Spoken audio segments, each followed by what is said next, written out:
How to change language interface in Duolingo. Hey everybody, welcome back to our channel. If you want to change the Duolingo interface language, you may follow up these steps.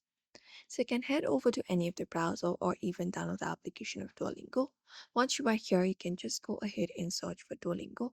And then once you find the results, you can head over to their official website and then go ahead and log in if you're not logged in yet, or sign in if you're not signed in yet as well.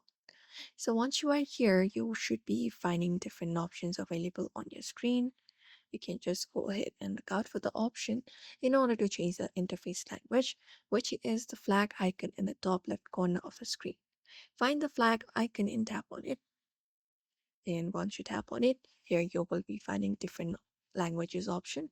So what you need to do is basically look out for the language that you want to use for the Duolingo interface.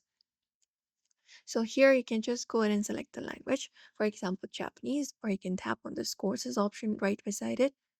And when you tap on it, there you should be finding a bunch of other options given. You may look out for the one.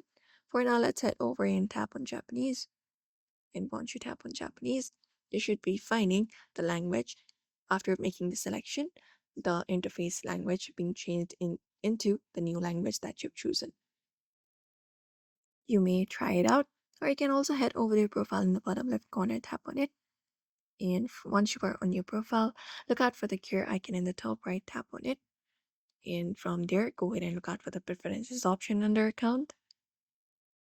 And once you tap on it, when you scroll down option, you should be finding option for the language that you've currently chosen and the Romanized version of the Japanese. So if you want to choose only Japanese, you can tap on that or any other specific language and convert it up. And when you head back, tap on done, and you should be finding the changes.